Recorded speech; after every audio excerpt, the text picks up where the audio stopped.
Bem como um policial, né, da Força de Segurança Pública, que imagina que vai entrar e vai alterar a realidade da segurança pública somente com a sua própria força, né? Mas o que a gente percebe é que hoje, muito do que o Brasil está enfrentando é o que o brasileiro merece. Essa é a realidade. Porque se um país ele não se preocupa com o próximo, minimamente até mesmo com a sua liberdade, é porque realmente vocês merecem isso mesmo. Vocês merecem aplaudir a Maria do Rosário. Vocês merecem aplaudir alguém que literalmente está aqui há mais de 20 anos, mais do que a minha idade, e sempre a técnica deles, de toda a esquerda aqui, é acusar os outros e a culpa nunca é deles. Eu nunca fui presidente da República. Ninguém aqui nunca foi. Ninguém aqui nunca foi responsável por uma diretriz real do Brasil em termos executivos. Quem esteve à frente do país há 14 anos chama-se Partido dos Trabalhadores. Ou seja, se o povo escolhe isso, o povo merece também colher o governo que ele elegeu. Eles precisam de tanto subterfúgio para poder me atacar, que pegam familiares. Mas o imbecil não sabe que cada um tem seu CPF. Cada um responde pelos seus atos. Se cada um aqui for responder pelos atos dos seus familiares, todo mundo vai ser preso. Quem que foi responsável pelos maiores escândalos de corrupção desse país? Eu não tenho um dos meus 100 processos de 29 anos de vida por corrupção, por lavagem de dinheiro, por rachadinha, por desvio de emenda. Nada. Só tenho processos por falar a verdade, como ontem. Eu falei que uma mulher trans, que é um homem biológico, é homem, e eu tomei uma multa de 40 mil reais. Aí para muitos podem achar, mas o que tem a ver, Nicolas? Por que você quer ficar interferindo na sexualidade do outro?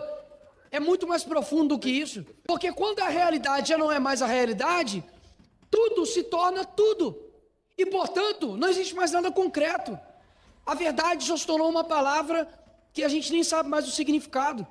Qual que é a verdade disso aqui para nós? O que nós, de fato, quando a gente estava lá entregando um panfletinho para as pessoas votarem na gente, quando vocês votaram em nós, o que vocês pensavam?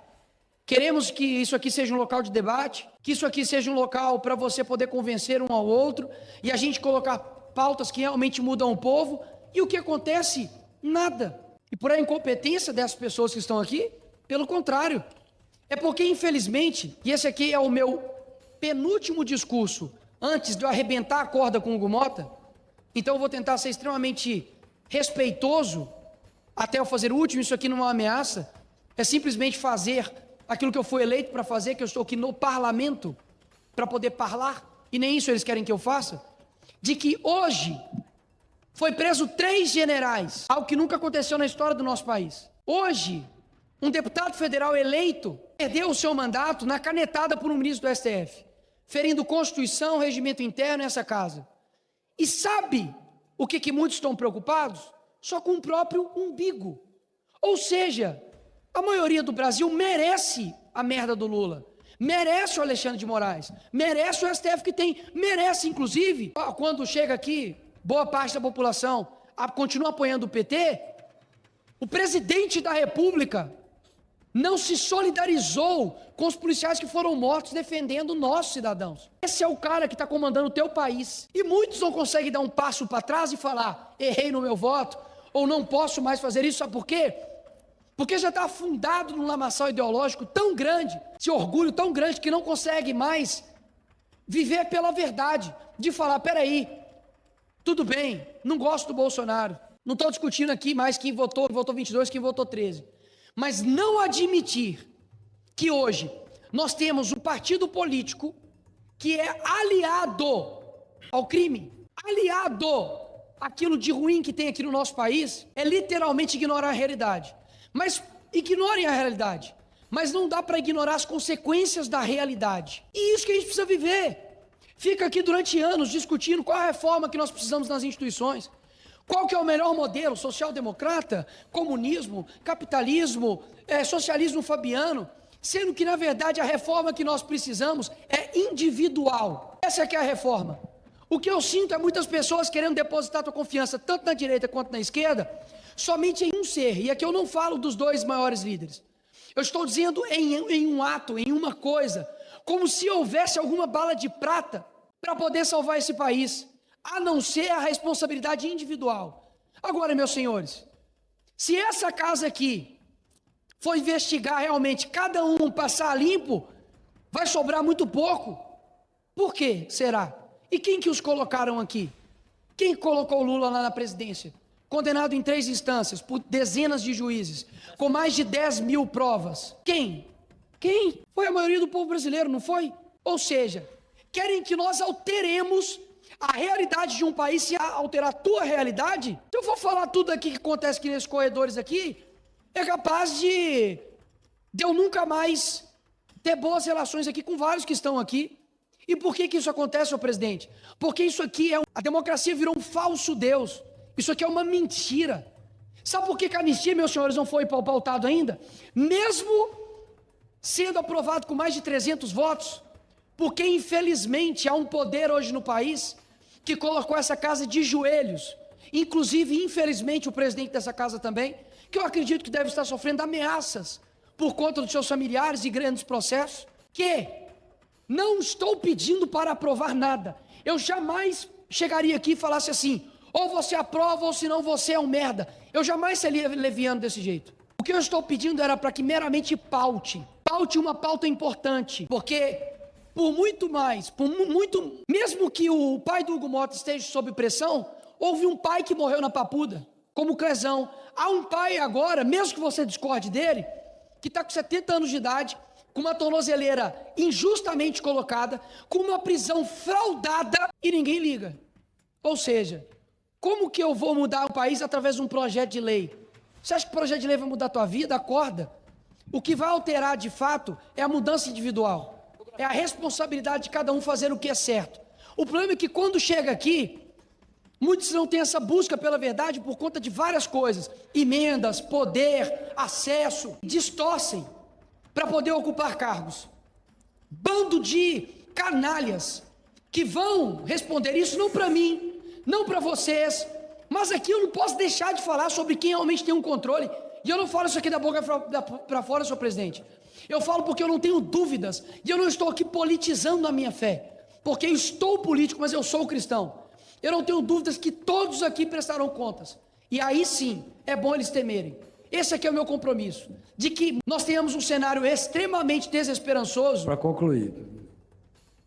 A esperança desse país não passa, por mais que seja importante, ela não passa por meras eleições. Ela vai passar pela mudança de espírito, de alma, de capacidade da gente fazer o que é certo. Esse que é o meu praticamente clamor aqui hoje, de alguém que sofre na pele, que tem sacrifícios invisíveis com a minha família, com as minhas 2 filhas, e que está aqui disposto para poder mudar esse país. Obrigado, presidente. Imagina você ser preso porque o seu filho chamou uma vigília para você. Pois é, isso está acontecendo no Brasil. Ontem, dia 21 de novembro de 2025, após visitar o Bolsonaro, disse publicamente que ele poderia ser preso hoje e que, caso isso acontecesse, a vida dele estaria em risco. Isso não era nenhuma profecia, era apenas uma constatação da mente doentia do Moraes, que transformou o sistema de justiça do nosso país em um instrumento de perseguição ideológica e política. E o fato dele ter prendido hoje o Bolsonaro, logo no dia 22, não é nenhuma novidade. Já tinha feito isso, aplicando também 22 milhões no partido do PL, que tem o número 22. Mas isso está longe de ser o mais bizarro dessa história.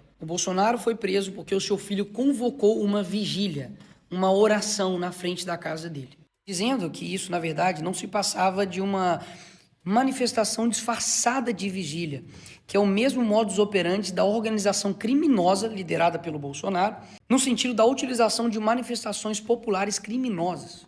Peraí, então quer dizer que toda manifestação que foi convocada pelo Bolsonaro eram manifestações criminosas. Tirando o dia 8, que foi uma baderna, coisa que a esquerda também já fez a vida inteira e nunca foi responsabilizada por isso, me fala algum outro evento da direita, manifestação, convocação de vigília, ali na frente do STF, na Praça dos Três Poderes, ou em São Paulo, Rio de Janeiro, que teve uma janela quebrada. 0. E Moraes continua dizendo que essa vigília indica uma alta possibilidade de tentativa de fuga.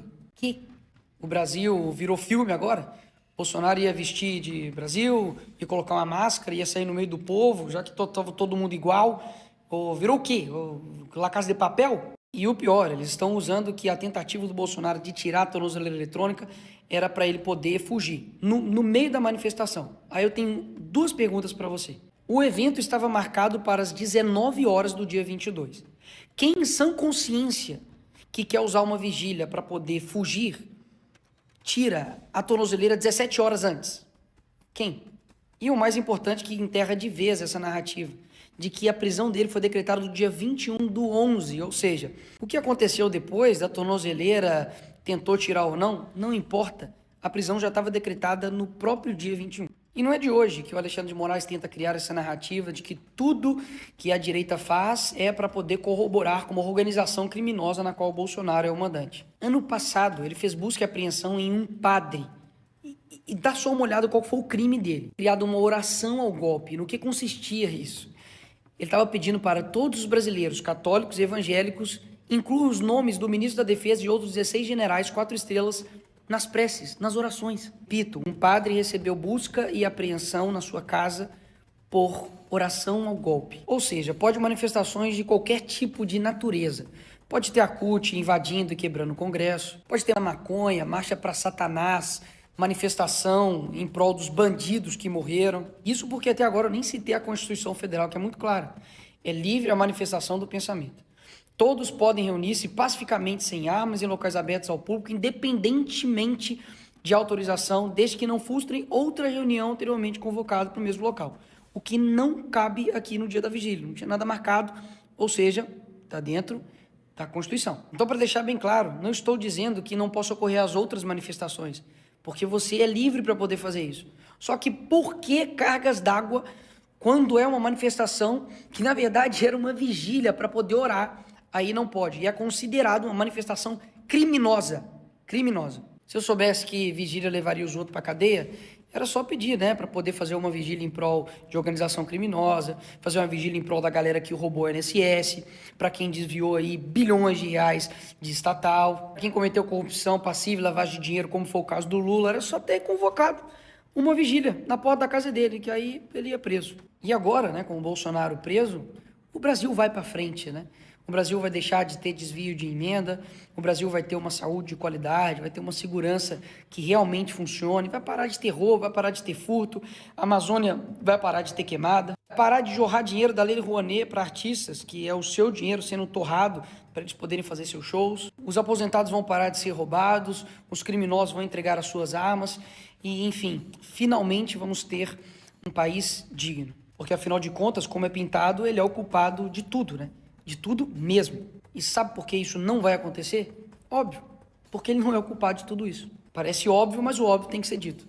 É impressionante que você não precisa gostar dele, você não precisa ter votado nele, mas perceber que há uma atividade incessante, 24/7, contra ele, é ignorar a realidade. Não existiu uma outra pessoa que foi tão perseguida, não somente pela mídia, mas principalmente pelo sistema judiciário, que virou um sistema político, para poder calar esse cara, censurar, para prender seus aliados, para poder fazer com que ele não esteja na corrida eleitoral. Ou vocês esqueceram que durante anos colocaram a culpa nele da morte da Marielle? Colocaram cartão de vacina, baleia, joias, tudo foi pro ralo. Então a prisão do Bolsonaro não é um ato jurídico, é um sintoma de um problema muito mais grave. Quando o Estado ele passa a operar por pretextos técnicos, você não está vendo justiça. Você está vendo a instalação progressiva de um regime de exceção, exatamente como é colocado nos manuais aí de tirania. É sempre assim, primeiro eles criam um inimigo a ser esmagado e depois eles moldam a lei para poder justificar esse esmagamento. A partir daí a população em geral, você, eu, todos nós, viramos refém de um sistema que usa a lei não com base em princípios, mas sim por conveniência. Então não se trata de defender o Bolsonaro apenas. Isso na verdade é a ingenuidade de um povo que só percebe o que está acontecendo quando a porta deles de fato é arrombada. Então o que está em jogo aqui não é um político. O que está em jogo é a fronteira entre a civilização e a tirania. E quando o Estado decide que pode tudo, até mesmo modificar a lei para poder perseguir seus desafetos políticos, você já está dentro da tirania, mas ainda não percebeu. E eu sei que o sentimento é de tristeza e revolta, mas eu preciso te lembrar do slogan do Bolsonaro durante muito tempo, que foi Brasil acima de tudo e Deus acima de todos. É Deus que vai fazer com que a gente não retroceda nenhum milímetro e que a gente persista. Do fundo do meu coração, eu não vou desistir do nosso país. Eu peço também para que você faça o mesmo. Não sei o que vai acontecer daqui para frente, mas uma coisa é certa. Se a gente está aqui nesse momento, é porque tem algo que só a gente precisa fazer. Presidente, relator, dizer que, independente das divergências aqui ideológicas que nós tivemos e temos, Creio que é inegável que houve trabalho de todos, trabalho para poder colocar seus pontos de vistas, que foi, obviamente, recebidos ou recebidos parcialmente, mas sempre com muita parcimônia, tanto de Tabata quanto de Moses, para a gente poder chegar em algo que eu acho que é interesse não é somente de um lado, mas o interesse de todos os brasileiros, que a gente tenha uma educação digna. Eu nasci na favela, ali na cabana do Pai Tomás, e infelizmente a realidade do nosso país ela é muito caótica, e infelizmente há anos eu cresci ouvindo isso, né? De que nós teríamos um país do futuro com uma educação de qualidade, e o que a gente vê praticamente é um descontentamento generalizado. Alguns com descontentes com alguns pontos, outros com alguns outros, mas um fato é, a educação do nosso país não é uma educação exemplar. Isso se reflete nos demais rankings que nós temos. Quero colocar aqui alguns pontos. Fiz 440 emendas ao PNE. Nós fizemos um destaque aqui, né, que será votado aqui hoje. Claro que por questões temporais não dá para abranger todos os pontos, mas quero colocar aqui alguns pontos importantes, inclusive para deixar de forma de registro de que se futuramente nós tivermos falhas com relação a esses pontos, nós trabalhamos em prol, infelizmente, se não for abrangido no relatório, creio eu que fará falta no futuro. Primeiro ponto, educação infantil sem intencionalidade pedagógica. Segundo ponto, falta de respaldo do investimento em qualidade. Ausência de respaldo obrigatório em avaliações internacionais. Falta de lastro da educação superior nas demandas do mercado de trabalho. Nós conseguimos isso na parte da educação técnica, foi um avanço. Falta do foco da pós-graduação em impacto. Falta de oportunização explícita das famílias à escolha do tipo de educação especial. E, por fim, a alfabetização no segundo ano, no qual eu entro aqui na questão do meu destaque, já antecipando aqui para os colegas. Em todos os países que têm uma boa nota, seja na OCDE, seja no ranking PISA, você se adota essa postura de ter ali uma fluência de leitura, né, ou palavras por minuto, que é uma medida de fluência. Nós temos, portanto, Canadá, Estados Unidos, Nova Zelândia, Austrália, Reino Unido, Finlândia, Suécia, que possuem esses marcos, essas medidas de fluência. Então, a minha emenda, o meu destaque, nada mais é do que garantir que os alunos sejam capazes de ler com compreensão, precisão e prosódia 60 palavras por minuto ao final do primeiro ano e 80 palavras por minuto ao fim do segundo ano do ensino fundamental. E por que isso? Quando eu coloco estes nomes aqui, essas cidades, né? Sobral, Lagoa Santa, Teresina e Coruripe, o que todas, Hélio, têm em comum? Todas adotam essa medida também de fluência. E não é à toa que são as cidades com os maiores índices de educação aqui no nosso país. Portanto, eu acredito que é um destaque que, muito embora, né, muitas vezes a gente fica, né, rotulado de tantas coisas, muito embora o destaque seja meu, eu peço de fato para que os colegas venham com bastante atenção e carinho, porque isso não diz respeito a mim. Eu já formei e não tenho dúvidas que muitos dos pais que estão aqui, os seus filhos e as suas escolas, colocam este método de medida de fluência. E por que não um aluno da escola pública também não pode ter o melhor, já que o seu filho tem o melhor? Então esse é o ponto que eu quero dizer com relação ao meu destaque. Eu ouvi dizer aqui a respeito muito em educação, né, investimento na educação.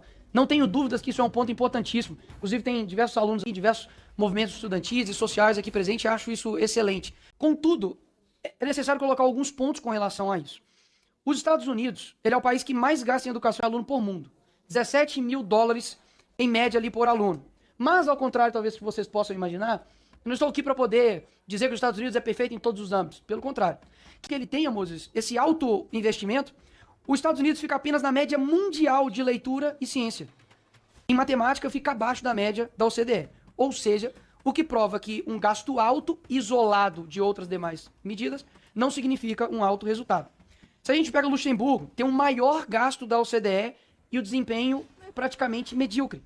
O Luxemburgo gasta mais por aluno que qualquer outro país na OCDE. Mas os resultados na PISA são médios em leitura, médios em ciência e abaixo da média em matemática. Ou seja, Hélio, o país que mais gasta não está entre os melhores do mundo em educação. O Chile, jogando aqui para a América Latina, gasta menos que o Brasil por aluno, mas há 20 anos é líder da América Latina no PISA e muito acima do Brasil em todas as áreas. Agora vamos jogar para o nosso país. O nosso país, de 2014, todos aí governos do PT, governos da esquerda. Não é para fins de encher o saco, não, só para fins de registro. O gasto em educação triplicou. Excelente, não é mesmo? Passou de 4% para 6% do PIB. Um dos maiores percentuais, inclusive, no mundo. Mas qual foi o resultado?